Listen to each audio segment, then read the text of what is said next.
Hello everyone, welcome to our channel current analysis. दोस्तों, आज इस वीडियो में हम आपके लिए करंट अफेयर्स और स्टैटिक जीके के इंपॉर्टेंट क्वेश्चंस लेके आए हुए हैं, जो कि आपके एग्जाम के पॉइंट ऑफ व्यू से काफ़ी ज़्यादा इंपॉर्टेंट होने वाले हैं।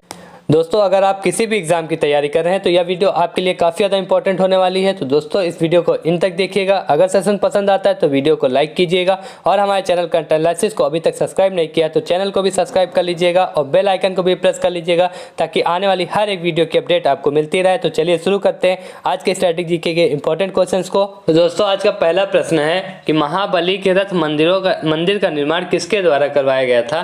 दोस्तों, बात करें महाबलीपुरम के रथ मंदिर का निर्माण किसके द्वारा करवाया गया है, तो दोस्तों याद रखिएगा पल्लव वंश के द्वारा महाबलीपुरम के रथ मंदिर का निर्माण करवाया गया था। अगर दोस्तों बात करें पल्लव वंश के किस राजा के द्वारा बनवाया गया था, तो पल्लव वंश के द्वारा बनवाया गया था, लेकिन उस टाइम कौन राजा था, तो दोस्तों ये भी याद रखिएगा, काफी ज्यादा इंपॉर्टेंट हो जाता है ये पॉइंट कि पल्लव वंश के राजा कौन थे। नरसिंह वर्मन प्रथम ने बनवाया था। याद रखिएगा किसके द्वारा बनवाया गया था, तो नरसिंह वर्मन प्रथम के द्वारा, जो कि पल्लव वंश के राजा थे। याद रखिएगा महाबलीपुरम मंदिर के रथ मंदिर का निर्माण पल्लव वंश के राजा नरसिंह वर्मन प्रथम के द्वारा बनवाया गया था। अगर दोस्तों बात करें ये मंदिर की कहाँ पे है, दोस्तों याद रखिएगा मंदिर तमिलनाडु राज्य में स्थित है। ये भी काफ़ी ज़्यादा इंपॉर्टेंट हो जाता है कि महाबलीपुरम मंदिर कहाँ पे है, तो दोस्तों तमिलनाडु राज्य में। याद रखिएगा कहाँ पे, तमिलनाडु राज्य में। और दोस्तों इस मंदिर को सौर मंदिर के भी नाम से जाना जाता है। ये भी काफ़ी ज़्यादा इंपॉर्टेंट हो जाता है। अगर आपसे एग्जाम में सौर मंदिर पूछता है तो याद रखिएगा सौर मंदिर के नाम से भी जाना जाता है। यह मंदिर किस नाम से, तो सौर मंदिर के नाम से। अगर महाबलीपुरम के रथ मंदिर पूछता है या सौर मंदिर पूछता है तो दोस्तों सेम है क्वेश्चन, ये याद रखिएगा। और दोस्तों किसके द्वारा बनवाया गया, तो नरसिंह वर्मन प्रथम के द्वारा बनवाया गया, जो कि पल्लव वंश के राजा थे। और ये कहाँ पे स्थित है दोस्तों, तो ये भी याद रखिएगा, ये तमिलनाडु राज्य में स्थित है। और दोस्तों यह जो मंदिर है यह द्रविड़ शैली में बनवाया गया हुआ है। याद रखिएगा किस शैली में बना हुआ मंदिर है, तो दोस्तों द्रविड़ शैली में। द्रविड़ शैली का मतलब होता है दोस्तों कि पिरामिड शेप में जो होते हैं उसे द्रविड़ शैली बोला जाता है। याद रखिएगा। और दोस्तों इस मंदिर को 1984 में यूनेस्को की धरोहर में भी शामिल किया गया था। ये भी काफ़ी ज़्यादा इंपॉर्टेंट पॉइंट हो जाता है। याद रखिएगा यूनेस्को की धरोहर में कब शामिल किया गया, तो 1984 में इसे शामिल किया गया था। और दोस्तों यह मंदिर ग्रेनाइट पत्थरों से निर्मित है। याद रखिएगा किस पत्थरों से बने हैं, तो ग्रेनाइट पत्थरों से बने हुए हैं ये मंदिर। और दोस्तों द्रविड़ शैली में बना हुआ है, ये भी याद रखिएगा, काफ़ी ज़्यादा इंपॉर्टेंट फैक्ट हो जाते सारे, याद रखिएगा सब। चलिए देखते हैं नेक्स्ट क्वेश्चन। नेक्स्ट क्वेश्चन है कि जेता का किला भारत के किस राज्य में स्थित है। और दोस्तों बात करें जेता के किला की, ये कहाँ पे स्थित है, किस राज्य में है, तो दोस्तों ये हिमाचल प्रदेश राज्य में स्थित है। याद रखिएगा जेता का किला किस राज्य में है, तो दोस्तों ये जेता का किला हिमाचल प्रदेश राज्य में हो जाता है। काफी ज्यादा इंपॉर्टेंट क्वेश्चन ये भी हो जाता है कि जेता का किला किस राज्य में स्थित है, तो दोस्तों याद रखिएगा हिमाचल प्रदेश में हो जाता है। अगर दोस्तों बात करें हिमाचल प्रदेश की, तो इसमें कांगड़ा महल और जेतक का महल, ये दोनों काफी ज्यादा फेमस हैं, जो कि हिमाचल प्रदेश में। याद रखिएगा अगर आपसे कांगड़ा महल पूछता है कहाँ पे किस राज्य में है, तो दोस्तों याद रखिएगा यह भी हिमाचल प्रदेश में हो जाता है। और दोस्तों हवा महल, आमेर का किला, जल महल और चित्तौड़ का किला, ये सभी राजस्थान में हो जाते हैं। दोस्तों काफ़ी ज़्यादा इंपॉर्टेंट पॉइंट्स आपके लिए लेके आए हुए हैं। तो दोस्तों इस वीडियो को इन तक जरूर देखिएगा, क्योंकि आपके एग्जाम के पॉइंट ऑफ व्यू से काफ़ी ज़्यादा ये वीडियो इंपॉर्टेंट होने वाली है। और दोस्तों वीडियो को ज़्यादा से ज़्यादा लोगों में शेयर भी कीजिएगा, ताकि उनको भी इस वीडियो से उनके आने वाले एग्जाम में हेल्प मिल सके। दोस्तों बात करें फोर्ट विलियम की, बुक्सा फोर्ट और विक्टोरिया पैलेस, ये कहाँ पे हैं, तो दोस्तों याद रखिएगा ये पश्चिम बंगाल राज्य में हो जाते हैं। काफ़ी ज़्यादा इंपॉर्टेंट हो जाता है ये भी कि फोर्ट विलियम किस राज्य में स्थित है, तो दोस्तों याद रखिएगा यह पश्चिम बंगाल राज्य में हो जाता है। और बुक्सा फोर्ट, विक्टोरिया पैलेस और यह भी पश्चिम बंगाल राज्य में हो जाते हैं। चलिए देखते हैं नेक्स्ट क्वेश्चन। दोस्तों नेक्स्ट क्वेश्चन है कि चंपानेर पावागढ़ पुरातत्व उद्यान किस राज्य में स्थित है। अगर दोस्तों बात करें चंपानेर पावागढ़ उद्यान की, ये किस राज्य में है, तो दोस्तों याद रखिएगा गुजरात राज्य में हो जाते हैं। चंपानेर पावागढ़ पुरातत्व उद्यान किस राज्य में है, तो दोस्तों ऑप्शन सी गुजरात में हो जाता है। कहाँ पे, गुजरात में। अगर दोस्तों गुजरात में और भी इंपॉर्टेंट पॉइंट्स की बात करें, तो गुजरात में दोस्तों गिर राष्ट्रीय उद्यान और मरीन राष्ट्रीय उद्यान और ब्लैक बक राष्ट्रीय उद्यान, ये भी गुजरात में हो जाता है। याद रखिएगा कहाँ पे, गुजरात में। और दोस्तों बात करें खीर गंगा राष्ट्रीय उद्यान, इंद्रकिला राष्ट्रीय उद्यान और हिमालय राष्ट्रीय उद्यान, तो दोस्तों ये हिमाचल प्रदेश में हो जाते हैं। याद रखिएगा काफ़ी ज़्यादा इंपॉर्टेंट नेशनल पार्क हो जाते हैं ये, तो याद रखिए कहाँ पे हो जाता है, हिमाचल प्रदेश में। और दोस्तों पंजाब में कोई भी राष्ट्रीय उद्यान नहीं है, ये भी याद रखिएगा कि पंजाब में कोई भी अभी तक राष्ट्रीय उद्यान नहीं है। चलिए देखते हैं नेक्स्ट क्वेश्चन। दोस्तों नेक्स्ट क्वेश्चन है कि यूपीयू का मुख्यालय कहाँ स्थित है। दोस्तों अगर यूपीयू की बात करें तो इसका फुल फॉर्म हो जाता है यूनिवर्सल पोस्ट यूनियन। इसका मुख्यालय दोस्तों पूछा गया कहाँ पे है, तो दोस्तों इसका मुख्यालय बर्न में हो जाता है। याद रखिएगा कहाँ पे है इसका हेडक्वार्टर, यूपीयू का, तो बर्न में हो जाता है। और इसकी इस्टेब्लिशमेंट अगर दोस्तों पूछता है कि इस्टेब्लिशमेंट कब हुई थी, दोस्तों ये भी इंपॉर्टेंट हो जाता है। तो याद रखिएगा 1874 में इसकी इस्टेब्लिशमेंट हुई थी यूपीयू की। याद रखिएगा कब हुई थी इस्टेब्लिशमेंट, तो यूपीयू की इस्टेब्लिशमेंट 1874 में हुआ था और इसका हेडक्वार्टर दोस्तों बर्न में हो जाता है। चलिए देखते हैं नेक्स्ट क्वेश्चन। दोस्तों नेक्स्ट क्वेश्चन है कि सारनाथ के धार्मिक स्तूप का निर्माण किस काल में हुआ। तो दोस्तों बात करें सारनाथ के धार्मिक स्तूप की, तो इसका किस काल में निर्माण हुआ था, तो दोस्तों यह मौर्य काल में इसका निर्माण किया गया। याद रखिएगा मौर्य काल में अशोक के द्वारा इसका निर्माण किया गया था। ये भी याद रखिएगा किसके द्वारा, अशोक के द्वारा। और 249 BC में इसका निर्माण किया गया था। याद रखिए काफ़ी इंपॉर्टेंट पॉइंट्स हो जाते हैं आपके एग्जाम के पॉइंट ऑफ व्यू से दोस्तों। तो चलिए देखते हैं सारनाथ के धार्मिक स्तूप का अगर निर्माण पूछता है किस काल में हुआ, तो दोस्तों याद रखिएगा किस काल में हुआ, तो मौर्य काल में। और किसके द्वारा बनवाया गया, तो दोस्तों ये भी याद रखिएगा ये अशोक के द्वारा 249 BC में बनवाया गया था। और दोस्तों ये सारनाथ का धार्मिक स्तूप है कहाँ पे, किस स्थान पे स्थित है, तो दोस्तों ये सारनाथ में। याद रखिएगा कहाँ पे, सारनाथ में। और दोस्तों कुछ और इंपॉर्टेंट पॉइंट्स की बात करें तो 255 BC में तीसरी बौद्ध संगीत हुई थी पाटलिपुत्र में। यह किसके समय में हुई थी, अगर आपसे एग्जाम में पूछता है तो दोस्तों याद रखिएगा यह अशोक के समय में तीसरी बौद्ध संगीत हुई थी। कहाँ पे, पाटलिपुत्र में। और किस वर्ष में, दोस्तों 255 BC में हुई थी तीसरी बौद्ध संगीत। याद रखिएगा। चलिए देखते हैं नेक्स्ट क्वेश्चन। दोस्तों नेक्स्ट क्वेश्चन है कि तात्या टोपे की समाधि कहाँ स्थित है। अगर दोस्तों बात करें तात्या टोपे की समाधि की, तो ये कहाँ पे स्थित है, तो दोस्तों ये शिवपुरी मध्य प्रदेश में हो जाता है। वहाँ पे तात्या टोपे की समाधि, याद रखिएगा तात्या टोपे की समाधि कहाँ पे है, तो दोस्तों शिवपुरी मध्य प्रदेश में है। और दोस्तों बात करें इन्हें फांसी कब, इनकी समाधि कहाँ बनी है, तो ये शिवपुरी में तो बनी है, लेकिन याद रखिएगा 1857 की क्रांति के दौरान इन्हें फांसी दी गई थी अंग्रेजों के द्वारा शिवपुरी में। याद रखिएगा 1857 में की जो क्रांति हुई थी उसमें अंग्रेजों के द्वारा इन्हें तात्या टोपे को फांसी दी गई थी और इनकी समाधि वहीं शिवपुरी में बनाई गई थी। याद रखिएगा। अब दोस्तों बात करें अगर और कुछ इंपॉर्टेंट पॉइंट्स की, तो दोस्तों याद रखिएगा तानसेन, रानी लक्ष्मीबाई और झलकारी बाई की कहाँ पे है समाधि, तो दोस्तों ये ग्वालियर में है। याद रखिएगा ये भी आपसे एग्जाम में पूछ सकता है कि रानी लक्ष्मीबाई की समाधि कहाँ पे है, तो दोस्तों इनकी समाधि ग्वालियर में है। और झलकारी बाई की तो यह भी ग्वालियर में हो जाती है। और दोस्तों बात करें रानी दुर्गावती की, तो ये जबलपुर में, याद रखिएगा जबलपुर में हो जाती है रानी दुर्गावती की समाधि। और हुसैन शाह का मकबरा दोस्तों ये कहाँ पे है, तो दोस्तों ये मांडू में है। याद रखिएगा मांडू में हुसैन शाह का मकबरा हो जाता है। चलिए देखते हैं नेक्स्ट क्वेश्चन। दोस्तों नेक्स्ट क्वेश्चन है कि national museum of natural history Bharat में कहाँ स्थित है। अगर दोस्तों बात करें national museum of natural history की, तो भारत में कहाँ पे स्थित है, दोस्तों ये नई दिल्ली में है। याद रखिएगा कहाँ पे है, नई दिल्ली में। और इसकी इस्टेब्लिशमेंट कब हुई थी, तो दोस्तों ये भी इंपॉर्टेंट हो जाता है क्योंकि आपसे एग्जाम में स्थापना वर्ष और कहाँ पे स्थित है, हेडक्वार्टर भी पूछते हैं। तो दोस्तों याद रखिएगा national museum of natural history की इस्टेब्लिशमेंट कब हुई थी, तो दोस्तों इसकी इस्टेब्लिशमेंट 1972 में हुई थी। याद रखिएगा 1972 में काफ़ी ज़्यादा इंपॉर्टेंट हो जाता है इसकी इस्टेब्लिशमेंट, दोस्तों याद रखिएगा। और दोस्तों इसमें एक और कंफ्यूज मत होइएगा, नेशनल म्यूजियम आज से पूछता है, अगर नेशनल म्यूजियम पूछता है, नेशनल म्यूजियम, तो दोस्तों ये याद रखिएगा दोनों लोग इस क्वेश्चन में कंफ्यूज हो जाते हैं ज़्यादातर लोग कि नेशनल म्यूजियम और national museum of natural history. दोस्तों national museum of natural history Delhi, New Delhi में है और नेशनल म्यूजियम ये कोलकाता में है। याद रखिएगा दोनों क्वेश्चनों को कि नेशनल म्यूजियम अगर आपसे पूछता है एग्जाम में ये किस स्थान पे भारत में कहाँ स्थित है, दोस्तों ये कोलकाता में हो जाता है। और अगर पूछता है national museum of natural history, तो दोस्तों ये नई दिल्ली में हो जाता है। काफ़ी ज़्यादा इंपॉर्टेंट क्वेश्चन है ये दोस्तों, याद रखिएगा। चलिए देखते हैं नेक्स्ट क्वेश्चन। दोस्तों नेक्स्ट क्वेश्चन है कि पंजशीर की घाटी कहाँ स्थित है। अगर दोस्तों बात करें पंजशीर की घाटी, तो यह अफगानिस्तान में है। याद रखिए काफ़ी ज़्यादा ये भी इंपॉर्टेंट क्वेश्चन दोस्तों, आज सारे एग्जाम सेलेक्टेड क्वेश्चंस लाए हुए हैं जो कि आपके आगे आने वाले हर एक एग्जाम में इनसे संबंधित प्रश्न आपके एग्जाम में पूछे जाने की पूर्ण संभावनाएं हैं। तो दोस्तों इस वीडियो को इन तक जरूर देखिएगा क्योंकि आपके 1 से 2 महीने के बाद NTPC का CBT 2 होने वाला है और ग्रुप डी के भी एग्जाम्स होने वाले हैं। तो उन्हीं को एग्जामों को देखते हुए इन वीडियोज़ को मैं दोस्तों लाया हूँ आप सभी के लिए, जो कि आप सभी के लिए काफ़ी ज़्यादा इंपॉर्टेंट होने वाली हैं। दोस्तों वीडियो को इन तक जरूर देखिएगा। मैं बार बार यही कह रहा हूं ताकि आपसे एग्जाम में इनसे संबंधित कोई भी प्रश्न आए तो दोस्तों आपसे एक भी प्रश्न ना छूटे। अब दोस्तों बात करें पंजशीर घाटी कहाँ पे स्थित है, तो दोस्तों पंजशीर घाटी अफगानिस्तान में स्थित है। अगर दोस्तों अफगानिस्तान की बात करें तो इसकी कैपिटल क्या है अफगानिस्तान की, तो दोस्तों काबुल हो जाती है।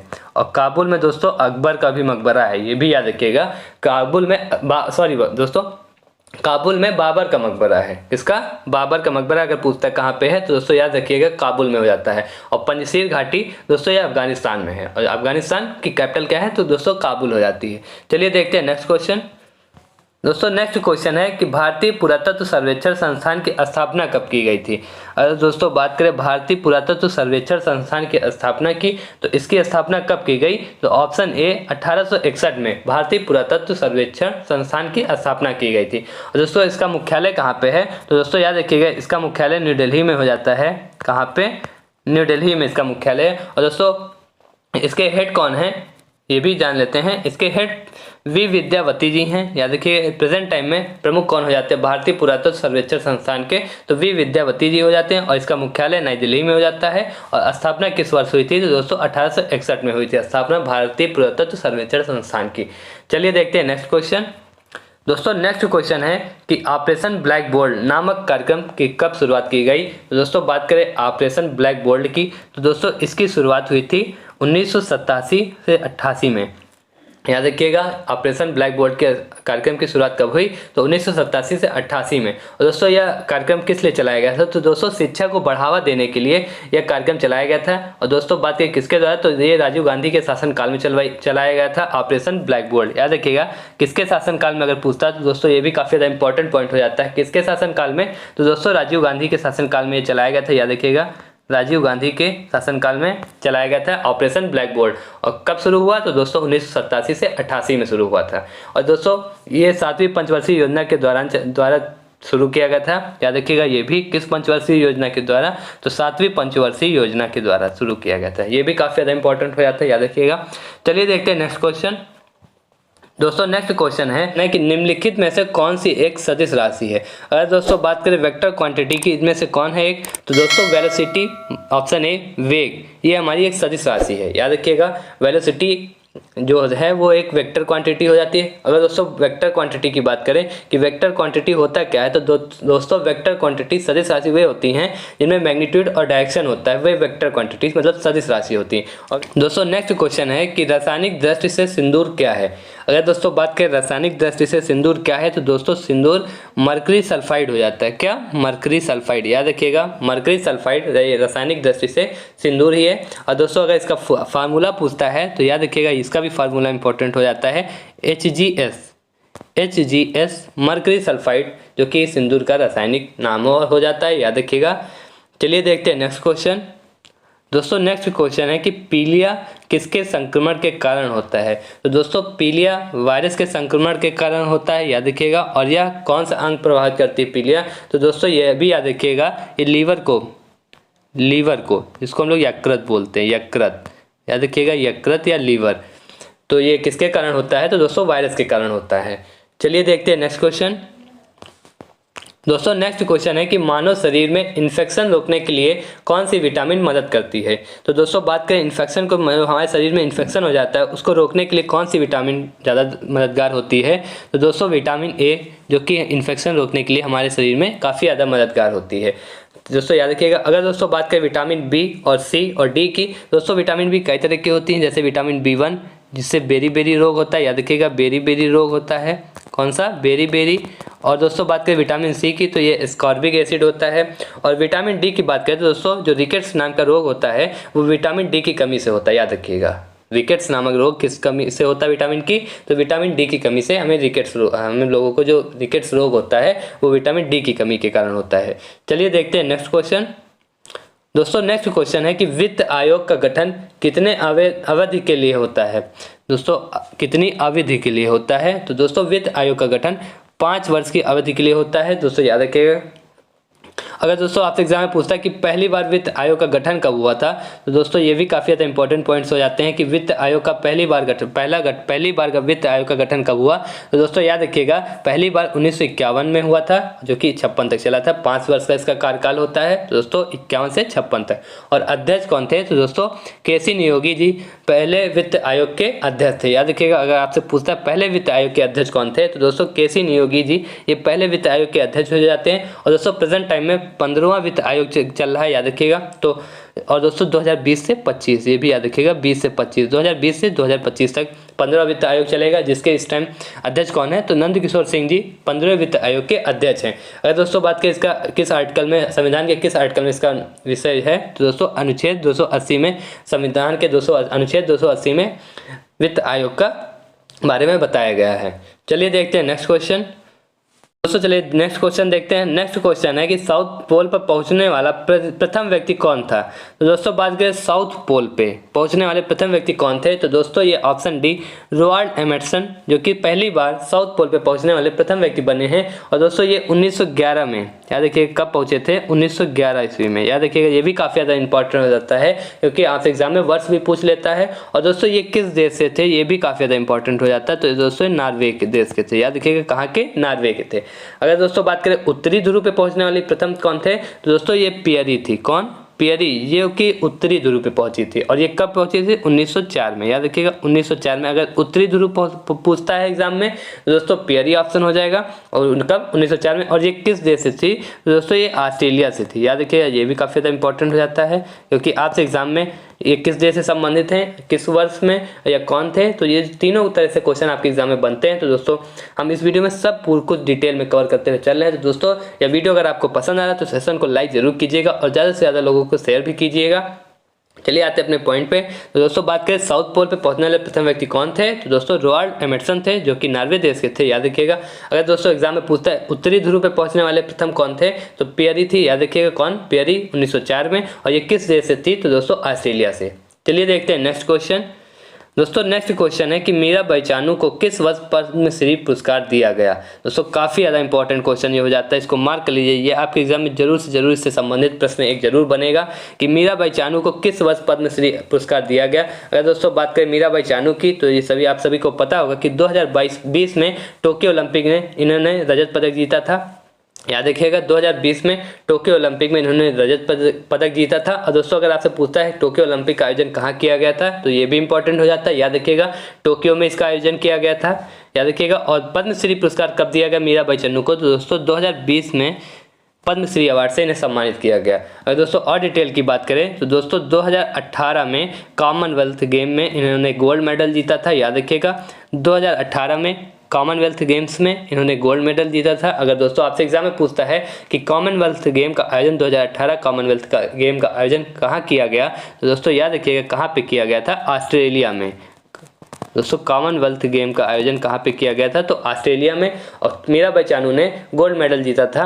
और दोस्तों 2020 में इन्हें पद्मश्री दिया गया और 2018 में इन्हें राजीव गांधी खेल रत्न पुरस्कार से नवाजा गया था। ये भी याद रखिएगा, काफ़ी ज़्यादा इंपॉर्टेंट हो जाता है कि मीराबाई चानू को राजीव गांधी खेल रत्न अवार्ड किस वर्ष मिला, तो दोस्तों 2018 में मीराबाई चानू जी को राजीव गांधी खेल रत्न पुरस्कार से नवाजा गया था और 2020 में इन्हें पद्मश्री से नवाजा गया। चलिए देखते हैं नेक्स्ट क्वेश्चन। दोस्तों नेक्स्ट क्वेश्चन है कि कलिंग युद्ध के बाद अशोक किस धर्म में परिवर्तित हो गए थे। तो दोस्तों कलिंग युद्ध की बात करें तो यह किस वर्ष हुआ था, तो ये 261 BC में कलिंग युद्ध हुआ था। इसके बाद अशोक किस धर्म में परिवर्तित हो गए, तो दोस्तों याद रखिएगा अशोक बौद्ध धर्म में परिवर्तित हो गए थे। अगर दोस्तों अशोक की और डिटेल में बात करें इस क्वेश्चन से, और तो दोस्तों अगर एग्जाम में आपसे पूछता है कि इसका उल्लेख वर्णन किस शिलालेख में है, तो दोस्तों ये भी काफ़ी ज़्यादा इंपॉर्टेंट हो जाता है। तो ये 13वें शिलालेख में इसका वर्णन है, याद रखिएगा। और दोस्तों अशोक ने अपने बेटे महेंद्र और बेटी शिलालेख को श्रीलंका भेजा था, किस लिए, तो बुद्ध धर्म प्रचार प्रसार के लिए अपने बेटे और बेटी महेंद्र को और बेटी शिलालेख को श्रीलंका भेजा था, याद रखिएगा। ये क्वेश्चन काफ़ी ज़्यादा इंपॉर्टेंट हो जाते हैं पॉइंट्स आपके एग्जाम के पॉइंट ऑफ व्यू से। चलिए देखते हैं नेक्स्ट क्वेश्चन। दोस्तों नेक्स्ट क्वेश्चन है कि गांधी जी ने असहयोग आंदोलन की शुरुआत कब की। दोस्तों याद रखिएगा गांधी जी के द्वारा 1920 में असहयोग आंदोलन की शुरुआत की गई थी, याद रखिएगा। चलिए देखते हैं नेक्स्ट क्वेश्चन। दोस्तों नेक्स्ट क्वेश्चन है कि पूरा मॉडल की वकालत किसके द्वारा की गई थी। तो दोस्तों याद रखिएगा option A APJ Abdul Kalam जी के द्वारा पूरा मॉडल की वकालत की गई थी और इन्हें मिसाइल मैन ऑफ इंडिया भी कहते हैं, ये भी याद रखिएगा। मिसाइल तो याद रखिएगा APJ अब्दुल कलाम जी को मिसाइल मैन ऑफ इंडिया भी कहा जाता है और इन्होंने पूरा मॉडल की वकालत की थी, याद रखिएगा। तो दोस्तों ये थे आज के इंपॉर्टेंट स्टैटिक जीके के क्वेश्चन। दोस्तों कमेंट सेक्शन में बताइएगा आपको वीडियो कैसी लगी। अगर वीडियो आप पसंद आई तो सेशन को लाइक कीजिएगा और हमारे चैनल कंटेंट एनालिसिस को भी सब्सक्राइब कर लीजिएगा और बेल आइकन को भी प्रेस कर लीजिएगा ताकि आने वाली हर एक वीडियो की अपडेट आपको मिलती रहे। तो चलिए मिलते हैं अगली वीडियो में, तब तक के लिए नमस्कार।